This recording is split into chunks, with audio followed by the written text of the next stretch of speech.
all the activations have stilled. When the activations have stilled, the reactivity is not there, right? You no longer find, you no longer get irritated, you no longer get angry. I mean, you may still get angry. That's what they say. There is something called yogic anger. You may still get angry once in 10 years or once in 5 years. So that's because you are supposed to react like that on that occasion. But if you're getting angry 25 times a day, then it is not yogic anger. Okay. Okay. Oh. Yeah, yogi also will get angry. Okay, that's how I see. Like I've read Shirdi Sai Baba, even Ramana Maharishi, sometimes they get angry. Like I don't know about Ramana Maharishi, and I've not read about their anger. But yogis will also get angry, but maybe, like I said, maybe once in 5 years, once in 10 years, they will get angry. And then it will just burst out and it will end. There will not be any going back and analyzing, why did I shout? Nothing like that. Like what we do. Okay. Okay. Thank you, Guruji. Yeah. So, good question. These are all things we have to ask. Only then it become clear.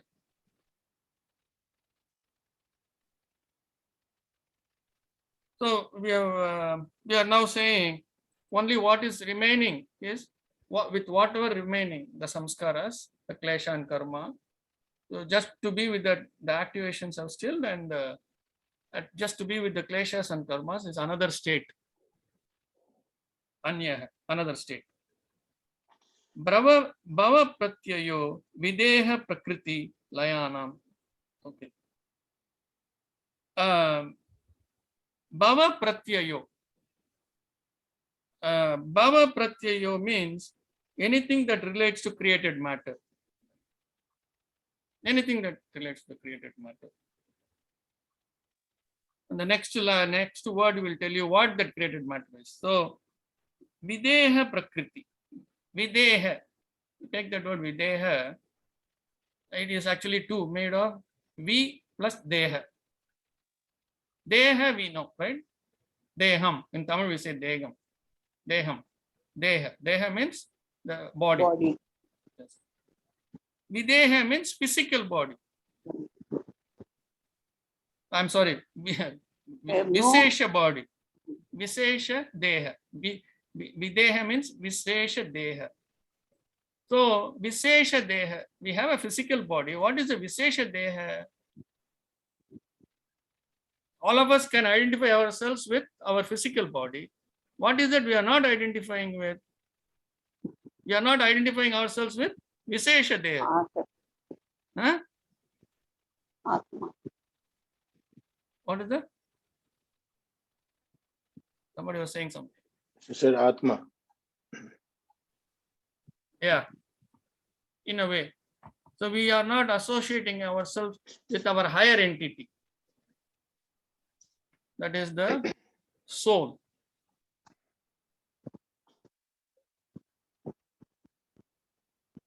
Anyway, here what he is saying is, Bhava, anything that relates to created matter, Videha Prakriti Layanam. So those people who are able to relate to these kinds of Vishesha Deha, it need not be them, their soul alone. They could be relating to other spirits, other souls as well. You may be relating to Sri Sai Baba. You may be relating to some Adi Shankara. You may be relating to Swami Chinmayananda. You may be relating to so many, all these various spirits that are there. So that is what that sutra is saying. One could be in that state too. One could be either after death or before death. You could be relating to those kinds of spirits. That is dependent on how you have been brought up at home, with what kind of faith and other things. Kumarji have a question. Yes. So First, I don't understand relating. I understand that the Deham and then the Atma of ours. So why we are relating the other Atmas? You said some other Atma. No, we are relating to other souls. Why are we relating? Because we find security in them. Why do we relate to Shirdi Sai Baba? Because we think he is a great soul and we think that he can protect us from every kind of suffering. Yeah. Right? Because we don't want to go through our suffering, correct? The karma is that you go through this suffering. We have come here to fulfill our karma. Then, but we don't want to do that. So we immediately what we do, we seek Satya Sai Baba or Shirdi Sai Baba or X or Y or Z, Ramana Maharishi, anybody, or it could be Krishna, Rama, Govinda, anybody for that matter, doesn't matter. Because we are unwilling to go through the karmas. So that is automatically being done, right? Irrespective of we worship or relating any other swamis or any other whatever you call. So, no, but Priya, when you are going through difficulties, yeah, you don't want to take the difficulty. You want the difficulty to be mitigated. You don't want that. You don't want to face that crisis. You don't want to face that difficulty, suffering. My question is irrespective of I want it. I am going through it. But you don't have that intelligence to understand. That's all I'm saying. Because of the kleshas, we are unable to understand that, right? Why do people run to Venkateshwara Balaji temple in throes? Why do people run there? Everybody goes there asking, give me this, give me that, take away this suffering, take away that suffering, that, right? It's the same thing, whichever temple you take. So if we do that one, that is a wrong thing, I know, but what is the cause of it? What is the impact of it? We do that. No, it could be to get rid of sufferings, or it could be just that you want to relate to those higher entities, to higher souls or whatever. It doesn't matter. We don't know how you're relating, how each one is relating. We don't know. It could be just a family samskara. In the family itself, it could be just, praying to a particular soul.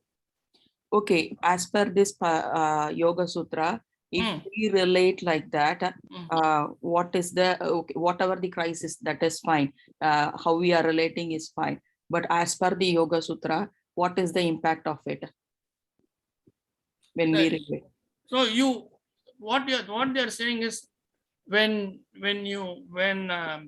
although it is not saying in so many words, what it really means is when you relate like that, you will only get up, your Atma Vidya will rise only up to that level.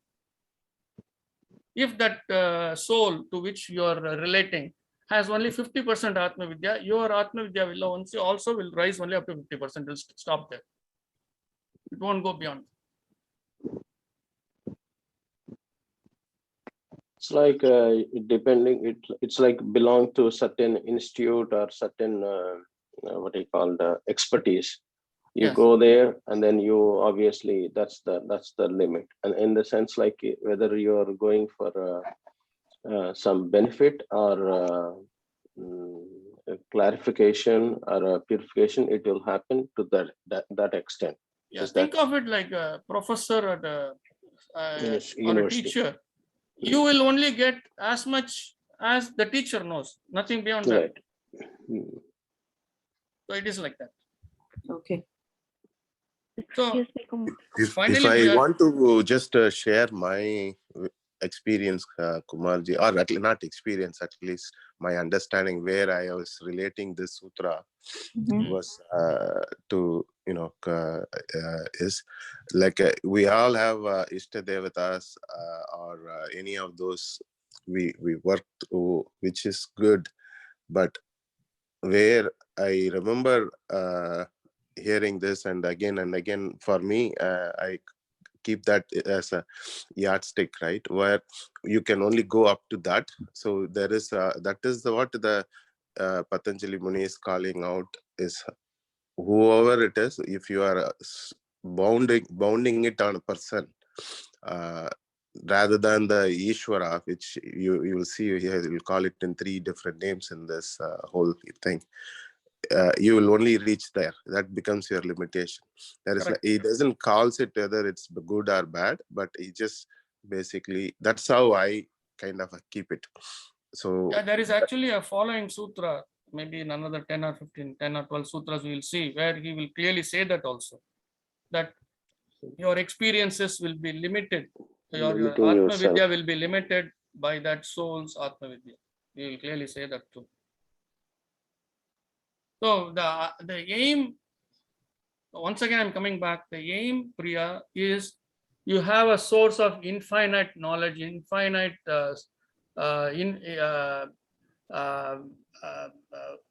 infinite knowledge, and then you have these spirits and others with finite knowledge. Where, I mean, is it not logical to go to the infinite? That is what you have to think.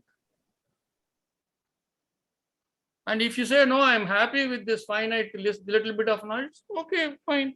Nobody is going to object to that. Okay. What is Prakriti, Kumarji, the meaning of Prakriti? Prakriti is the one that is at the top of launching all the souls. It's like Ishvara, and then Ishvara is the CEO of the entire cosmos. And then Prakriti, he has given the responsibility of creating souls to Prakriti. So Prakriti you can view as divine godmother. We will do more of this in chapter 4.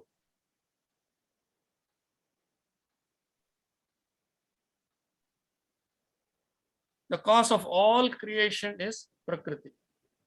All of this matter, creation, everything is done by Prakriti.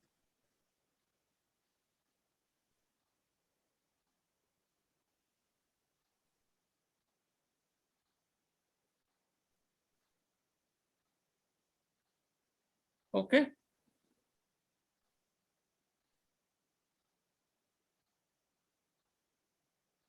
So we saw 18, 19. And here in Sutra, shall I move on? Please. Yes. Actually, I just recall, if we look at Dr. Rajan's notes, I will just scroll down to the next page. Comment, just read the comment says here. The comment says, these 4 sutras are difficult to understand for most people. It may be helpful to think of these sutras in terms of different types of high attainments in the nature of samadhi with small differences in the approach. So that's why we are finding it a little difficult here. So not to worry. We will try our best to clarify everything here. So the more you reflect and ponder, you will understand it better.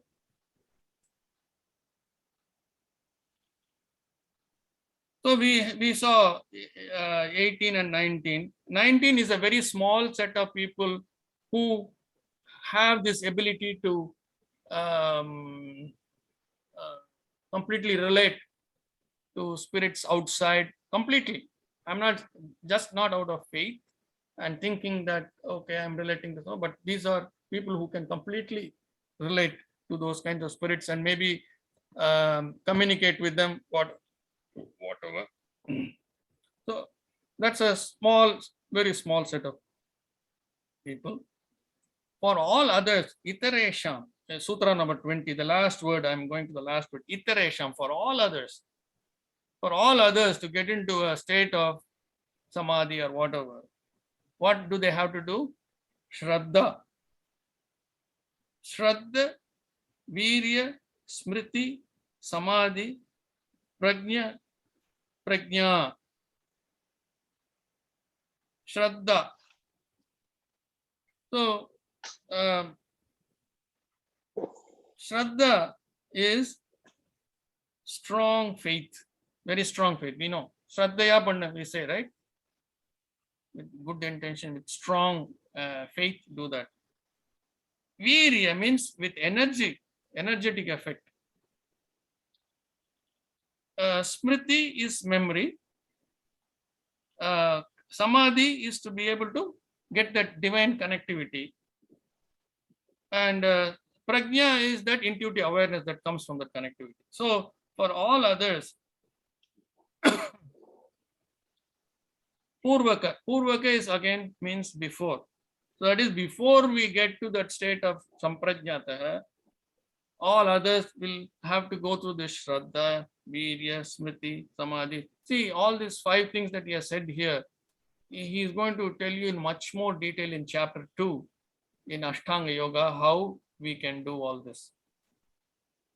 So for now, understand that you need all these things in good measure.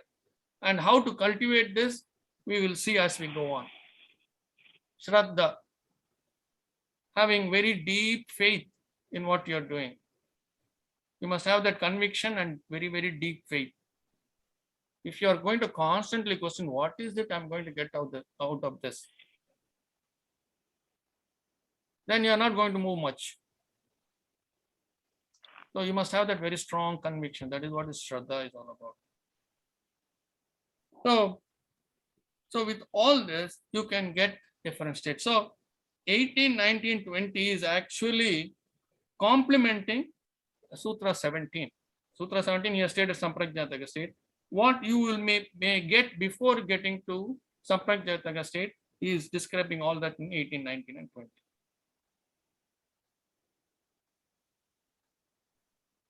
Any questions? I know these 3 sutras are tough to understand.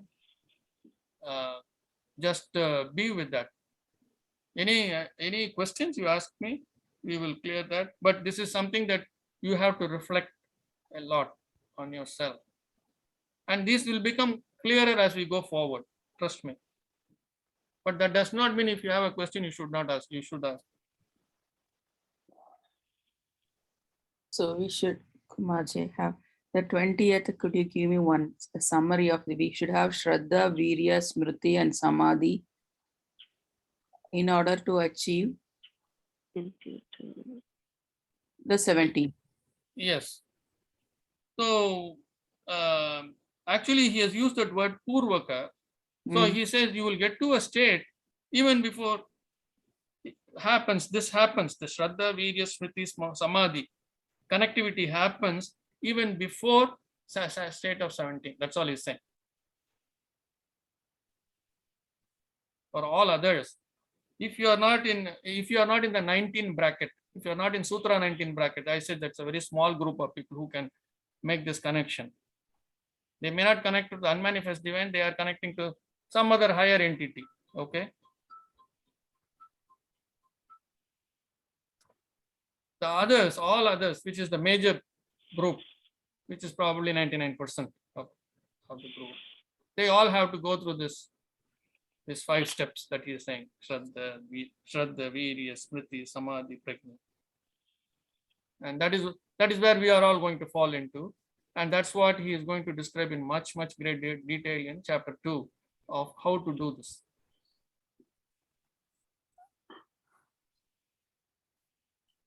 Is it clear? I have one question, Kumarji. Yeah. Isn't like the 20, the way of 20 shloka better than the 19, like relating to the spirit souls, or to get the divine connectivity? It's better to have strong faith, be with energetic and strong faith memory to get into divine connectivity. All that is better. See, it is like, you get to 19 and then you realize, oh, I want more. And then maybe from there you will then from there you will go to the unmanifest divine. Who knows? Okay.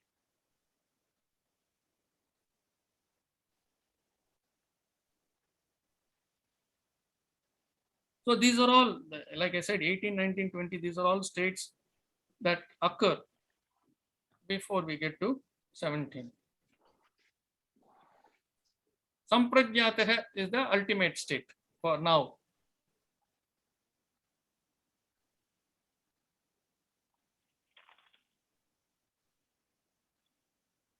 I think almost out of time. I actually wanted to cover 2 more sutras, but we can always do it next week. I want to make sure that whatever you have covered is all clear.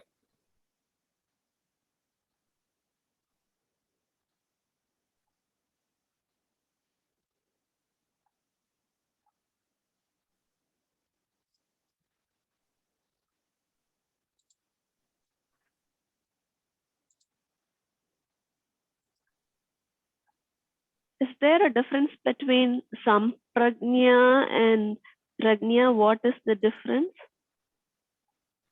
Samprajnataha is the highest wisdom. Prajna is that deep awareness.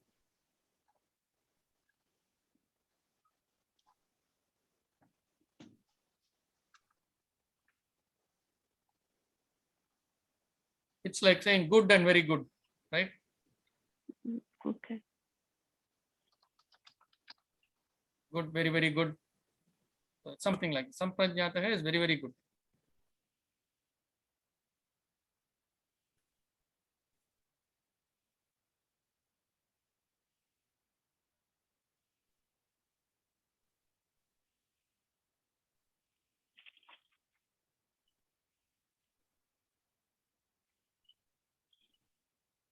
As you contemplate, let us listen to the final two, the next 2 sutras from Kranti. Okay, just to listen to the 2 sutras. Go ahead, Kranti.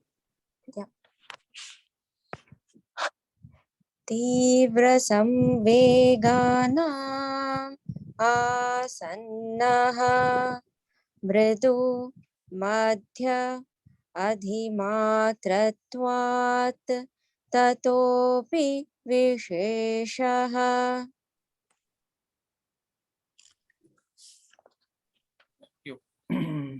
So here in 21, Sutra 21, Tirva Samveganam Asannaha. Asannaha is to attain, to gain. What are we trying to gain? We are trying to gain complete this stilling of chitta vrittis, everything. Right? Can you little bit go down, Kumarji? Oh, sorry.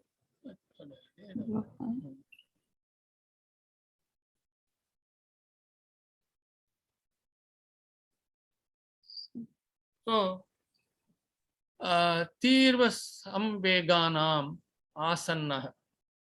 So, Asannaha is to attain or to gain this complete stillness of all the chitta vrittis, etc. So, the intensity with which, so here Tirva means intensity. Sorry, not Tivra. In Tamil we say Tivram, right? Tivram means intensity. Nalla Tivrama pannu, they will say. Do it with intensity. So Tivra means intensity. Samveganam means speed. So how you are going to receive all these different states? When are you going to get it? How fast you will get it is based on your intensity and your speed. It's fully dependent on you. So the ball is in your court. I have given certain sadhanas. I said all of you must attend. All of you must attend the daily yoga class. Right? A lot of you are giving me dimiki. Right? So I have given that sadhana. I said every day spend 15 to 30 minutes on reading the sutras. So most of you are giving Dimiki. Then, what did I say? What else did I say? So at least for now, I have said these two. Yeah, these two Right. also. We are And- already. Then I said, without fail, appear here every Sunday morning to listen to this. That is why we are having so many questions, Kumarji. No, questions will still come. So, when we all this we have to do. This is what I'm saying as intensity and speed will come only if we do the sadhana. But if you want only a sadhana that is convenient to you, that ain't going to happen.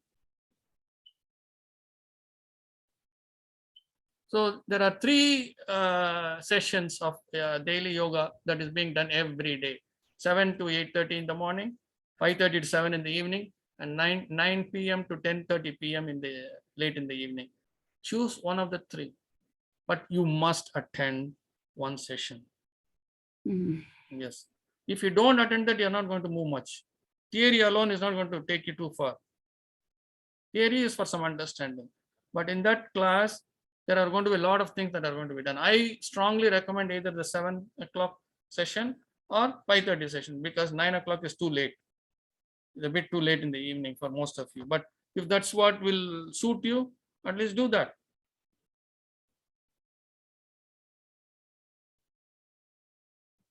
To start with, the 7 o'clock section may be a little bit harder on your body because of the asanas that we do.